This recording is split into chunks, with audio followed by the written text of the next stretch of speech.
Beleza? Tudo bem? Eu sou o professor Rafael Camargo, seja bem-vindo a mais uma videoaula aqui no canal Química no Detalhe.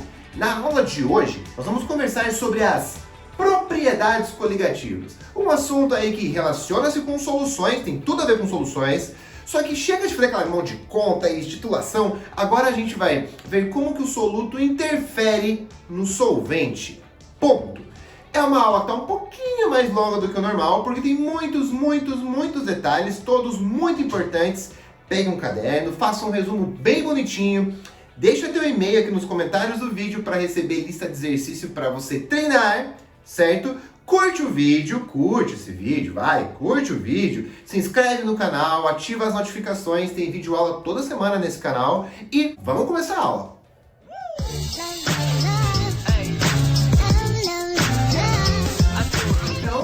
Vamos lá! Primeira coisa que nós precisamos para essa aula é entender que quando eu adiciono um soluto no solvente, eu formo lá a solução, né? Uma mistura homogênea.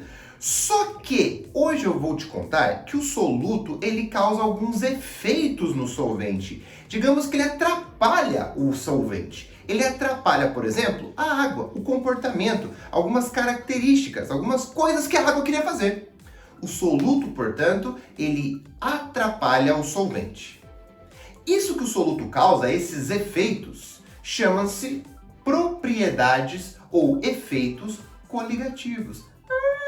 Então, propriedades coligativas ou efeitos coligativos são os efeitos que um soluto causa no solvente. Para o soluto poder atrapalhar o solvente, ele não pode evaporar com facilidade. Então a gente fala que tem que ser um soluto não volátil. Então, propriedades coligativas são efeitos que ocorrem no solvente ao adicionar um soluto não volátil. Beleza? Professor, são quantos efeitos? O soluto atrapalha o solvente de quantas formas diferentes? 4. São 4 efeitos coligativos. E cada um desses efeitos eu vou te contar a partir de agora.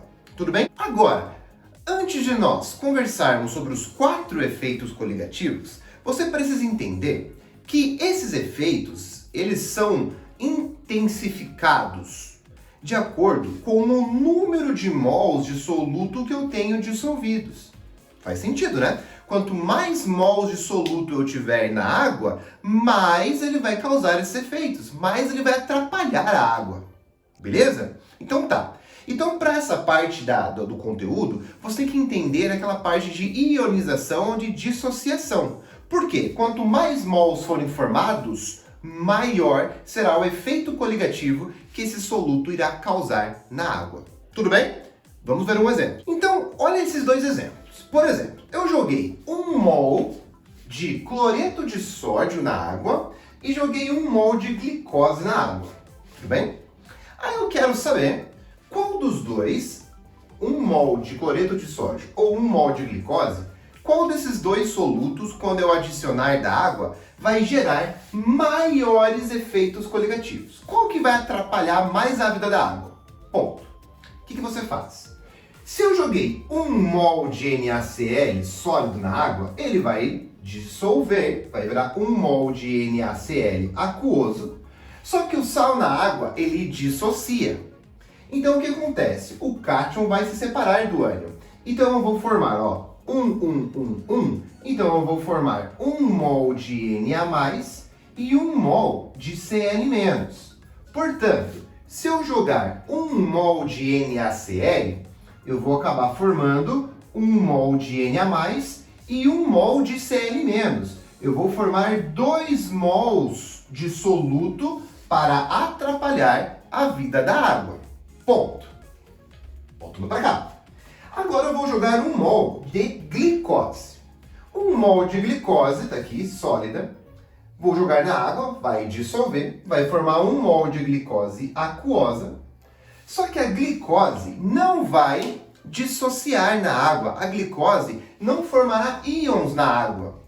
E aí, se eu jogar 1 mol de glicose, ela vai ter 1 mol de soluto. Vai formar apenas 1 mol. Compare, portanto, os dois solutos. Se eu jogar 1 mol de cloreto de sódio, eu vou ter 2 mols de soluto para atrapalhar a água.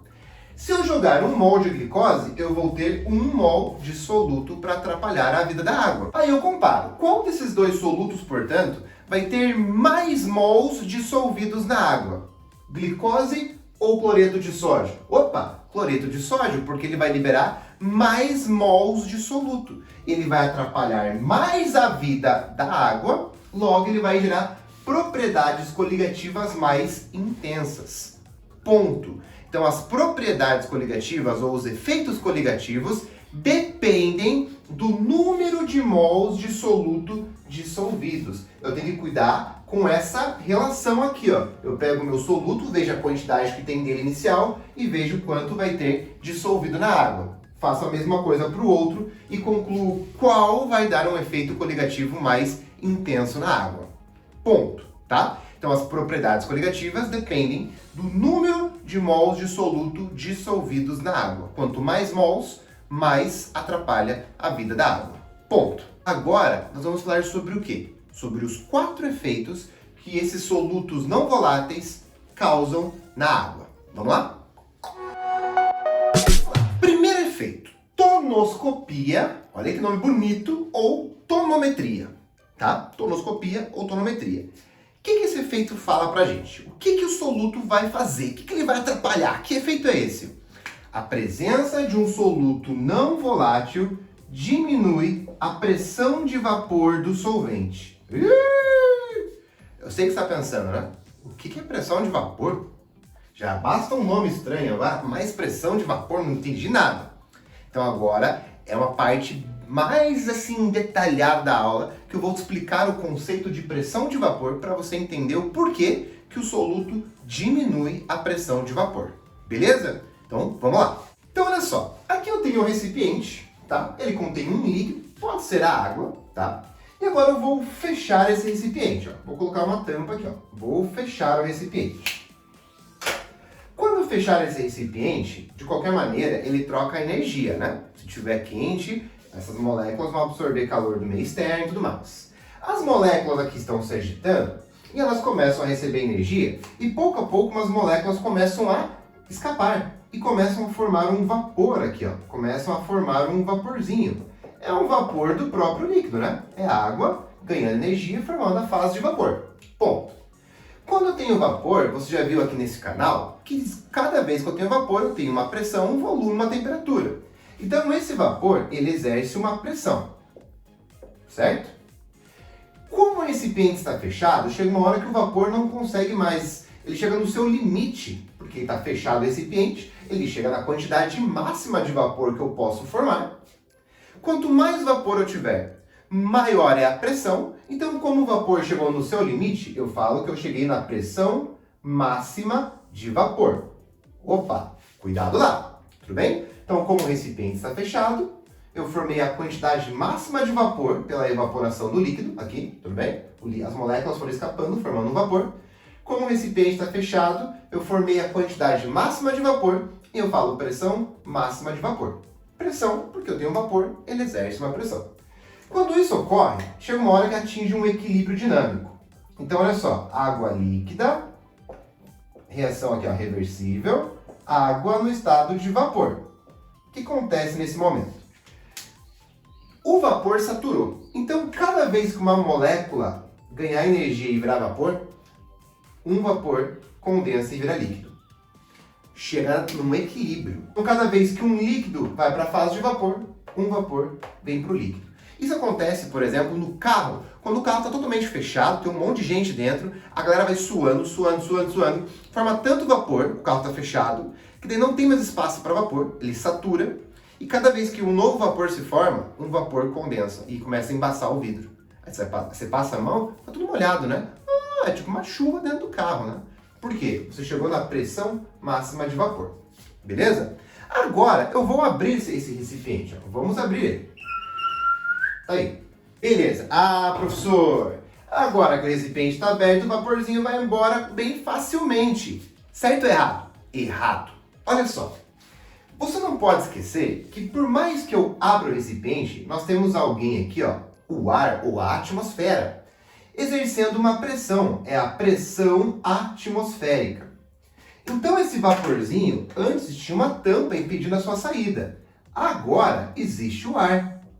O ar exerce uma resistência? Claro, o ar exerce uma resistência. Então esse vaporzinho, ele tem que vencer agora a pressão atmosférica. Claro que é mais fácil que a tampa, mas é uma resistência. Ponto. Lembre-se que pressão são valores. Digamos que a pressão aqui do ar seja 1 atm e a pressão de vapor da água seja 0,1. Tá menor, né? Então a pressão de vapor da água tá menor que a pressão atmosférica. Mas, olha essa frase que é importantíssima. Mesmo a pressão de vapor do líquido sendo menor que a pressão atmosférica, de tempos em tempos, moléculas do vapor escapam. Então veja, mesmo o vaporzinho do líquido tendo uma pressão menor que a pressão da atmosfera, de tempos em tempos, esses vaporzinhos ganham energia e escapam. E olha o que acontece, um deslocamento do equilíbrio. Quando um vaporzinho escapa, você diminui o produto. Quando você diminui o produto, o equilíbrio vai para o produto. Então o que acontece? Cada vez que um vaporzinho escapa, uma molécula do líquido repõe. Cada vez que um vaporzinho escapa, uma molécula do líquido repõe. Perceba que a quantidade de vapor se mantém constante, mas o líquido que vai repondo vai diminuindo. Isso chama-se evaporar. Olha que legal! O que significa evaporar? Eu tenho um líquido, ele forma uma fase de vapor, esse vapor começa a fazer uma pressão, eu quero ir embora, eu quero ir embora. Pressão de vapor do líquido, então isso é pressão de vapor. É a pressão que o vapor do líquido está exercendo, ponto. Então olha só, o líquido formou um vapor, o vapor quer ir embora, o ar fica calma, calma, calma. Mas, mesmo o ar tentando segurar, de tempo em tempo um vaporzinho escapa. E aí o líquido repõe. Aí o líquido vai diminuindo, vai evaporando. Isso chama-se pressão de vapor, tá? Perceba que se eu esquentar, quanto mais vapor eu tiver, mais força esse vapor vai ter para vencer a pressão atmosférica. Ponto. Então, quanto mais quente, mais moléculas vêm para a fase de vapor, a pressão de vapor vai aumentando, a pressão de vapor vai aumentando e ela vence com mais facilidade a pressão da atmosfera. Isso significa que quanto maior a temperatura, maior a pressão de vapor. E quanto maior a pressão de vapor, mais rápido esse líquido evapora. Tudo bem? Tá. Outra coisa. Se eu tivesse, por exemplo, cetona, digamos que agora esse líquido aqui for cetona. Cetona é uma substância que a gente fala que é volátil, que evapora com facilidade. Por que isso acontece? Porque a cetona, numa mesma temperatura do que a água, ela forma muito mais vapor aqui em cima, forma muito mais vapor do líquido. E se tem mais vapor, tem mais pressão, tem mais força.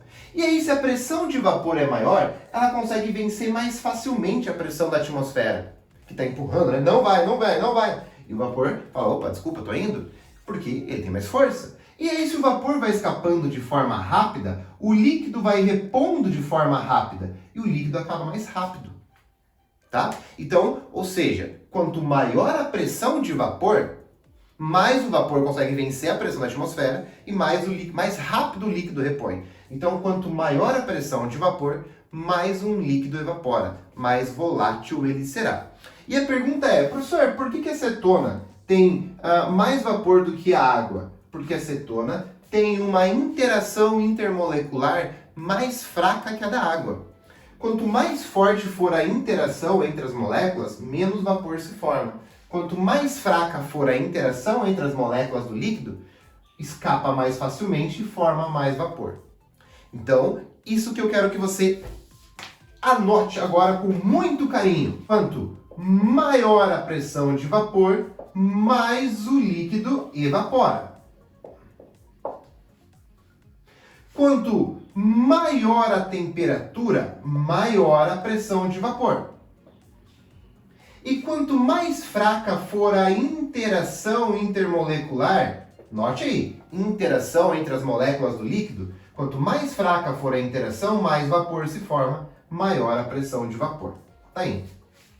Professor, mas a gente não está falando de tonoscopia, que o soluto atrapalha a vida da água? Sim, estávamos falando isso.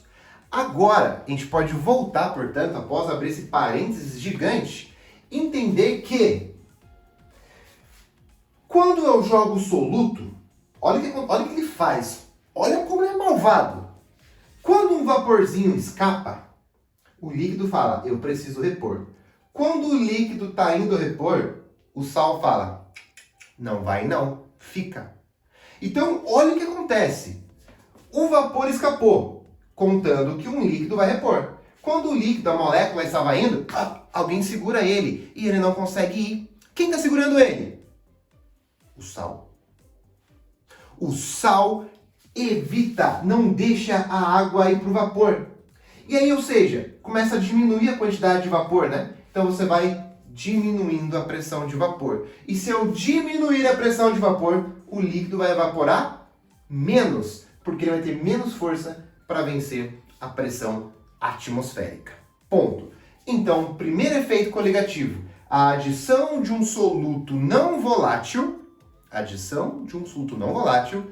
diminui a pressão de vapor da água. Segundo efeito coligativo, ebulioscopia ou ebuliometria.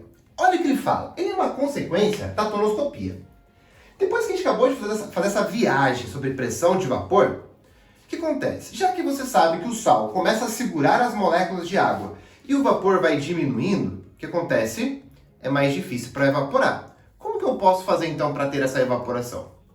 Para aumentar a evaporação? Eu tenho que fornecer mais energia. Que se eu começar a esquentar mais e mais, a pressão de vapor volta a aumentar, até que a pressão de vapor fica tão alta que ela começa a vencer a pressão atmosférica bem rápido, o líquido começa a repor bem rápido e isso chama-se ebulição. Então quer dizer que ebulição é quando a pressão de vapor está tão forte que ela começa a vencer a pressão atmosférica bem rápida e o líquido tem que repor bem rápido? Isso. Mas como você viu que o sal atrapalha, a água de ir para a fase de vapor, eu tenho que fornecer mais energia para que a água consiga, vencer e ir para o vapor. Então eu tenho que fornecer mais energia, visto que o sal está lá assim, não vai não. Então eu tenho que fornecer mais energia para a água para que ela possa vencer o sal. Se eu tenho que fornecer mais energia, a água só vai ferver numa temperatura mais elevada. Então eu falo que quando eu adiciono um soluto não volátil na água, ocorre aumento do ponto de ebulição. Por quê? Eu tenho que fornecer mais energia para que as moléculas de água consigam vencer o sal e ir para a fase de vapor. Então, ocorre um aumento do ponto de ebulição. Segundo efeito coligativo. Terceiro efeito coligativo chama-se crioscopia ou criometria. Olha que legal. Agora que você já entendeu que o sal está ali sempre atrapalhando a vida da água, não vai. A água quer evaporar, vou atrapalhar. A água quer entrar em ebulição, vou atrapalhar. A água quer congelar, vou atrapalhar. Quando a água quer solidificar, as moléculas vão se aproximando, eu vou resfriando e as moléculas vão se aproximando. Quando as moléculas vão se aproximando para dar as mãos e formar o gelo, o sal fala, não, desculpa, não vão, não deixo, não vou, não vai. Ou seja, é mais difícil para conseguir congelar a água. É mais difícil porque o sal está atrapalhando. Então como que eu faço para conseguir congelar a água? Eu tenho que resfriar mais e mais. Eu tenho que continuar resfriando a ponto da água. Eles vêm se aproximando e falam, licença sal. Agora sim, dá a mão, congelamos. Então eu preciso resfriar mais do que o normal. E aí eu falo, portanto, que eu diminuo o ponto de congelamento ou o ponto de fusão da água. Abaixo do ponto de fusão, uma substância está sólida. Então o ponto de fusão da água, a pressão de 1 atmosfera, é 0 graus Celsius. Se eu jogo sal na água, ele vai atrapalhar a água de congelar. Então ao invés da água congelar a 0 graus Celsius, ela vai congelar a menos 3, a menos 5 graus Celsius, a menos 10 graus Celsius. Eu vou baixando o seu ponto de fusão. Perceba que um exercício bem comum de cair em vestibular é ele cobrar que você adiciona etileno glicol na água do radiador do carro. Por quê? Ao adicionar o etileno glicol, que é um soluto não volátil, ele vai evitar que essa água ferva, porque vai aumentar o ponto de ebulição, e vai evitar que essa água congele, porque vai diminuir o ponto de fusão. Ponto. Outra situação clássica, em países frios, você acaba jogando sal na neve. Por quê? Ao jogar sal na neve, você diminui o ponto de fusão. Então, digamos que o gelo estava a 0 graus Celsius. Aí eu venho e jogo sal. Quando eu jogar sal, o ponto de fusão ele vai para menos 4. Só que o gelo continua a 0. Só que se o gelo está acima do ponto de fusão, ele vai estar líquido. Aí ele derrete. Ah, sim. Mais uma vez. Tenho gelo a 0 graus Celsius aqui, no ponto de fusão. Tá aqui, 0 graus Celsius. Aí eu jogo sal. A temperatura vai continuar 0, mas o ponto de fusão vem para menos 3. Agora, o 0 está acima do ponto de fusão, né? Então vai estar líquido. Aí o gelo derrete. Tadã! Um efeito coligativo. Tudo bem? 3 efeitos. Osmoscopia ou osmometria. Você já ouviu falar de osmose, né? O que é aquela osmose? A água vai do meio menos concentrado para o mais concentrado. Mas você pensa assim, né? A água vai para o meio mais concentrado porque ela está fim de fervo? Não! Por quê? O que acontece? Eu tenho uma membrana.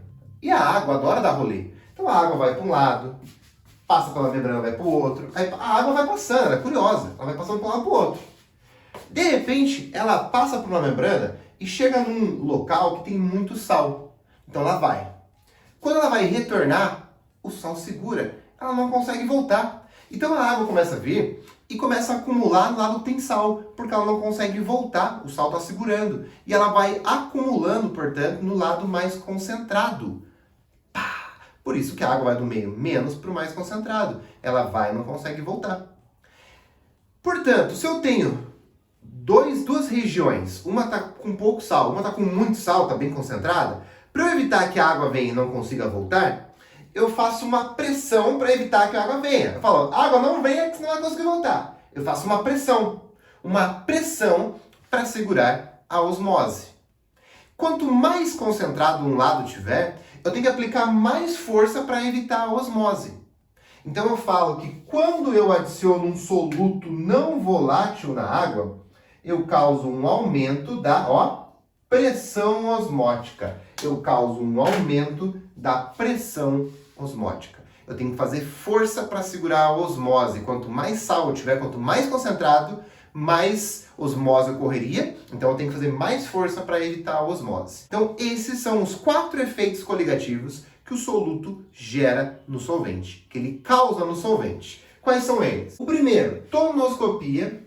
Ele diminui o soluto diminui a pressão de vapor, então evapora menos.